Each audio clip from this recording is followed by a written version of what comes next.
Skull and Bones is a pirate adventure game developed by Ubisoft that will be released on November 8th, 2022. I've watched the gameplay footage multiple times and reviewed the general opinion of the game. I'm here to give you an overview of the main issues that I've seen. So, as I said before, Skull and Bones is a pirate game, yet there has been no sword fighting, no first-person boarding, and limited island exploration showcased so far. This makes people think the game will really just turn out to be fully naval combat focused. Now, I wouldn't completely throw away your hopes of hand-to-hand fighting or fleshed-out island exploring. There are pirate dens and pirate hubs that you can walk around on from the perspective of your pirate. This means that combat, exploration, and progression can be added in a first-person format in the future, because the basic elements of those things are already in the game.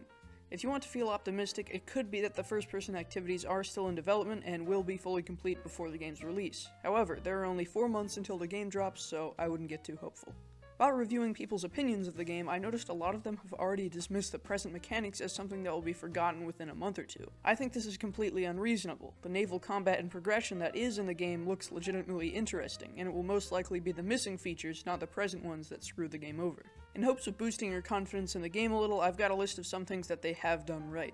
There are 12 ships in the game as of right now, each with strengths and weaknesses. An example of this is the Brig. It is an exploration class vessel, so it goes significantly faster than the other ships, but it has less health and lower carry capacity. Each weapon also does a certain type of damage that can be countered by certain armor. Armor isn't always beneficial though, because the armor types have strength and weaknesses of their own. Also, the boarding mechanic is quite interesting, even though the boarding itself is done in a cutscene. Once you've done enough damage in a fight, you can close the distance to a ship that has lower health than yours and finish them off with a boarding assault. With this assault, you can collect all of the available loot on their ship, which would not be possible if you had sunk them from a distance. The main focus of the game's progression is infamy. You gain infamy points by completing all sorts of activities across the sea. As you rank up, you get more item blueprints to craft ship items. The more you play and complete said activities, the more powerful you will become. That's about all. I know this was a quick one, but I figured I'd make a video about Skull and Bones before releasing my next longer video. Hopefully this gives you some idea of whether or not you want to play the game when it releases. Personally, I'll be waiting for some community feedback after launch to see if I want to buy it or not, but whether or not you want to is completely up to you.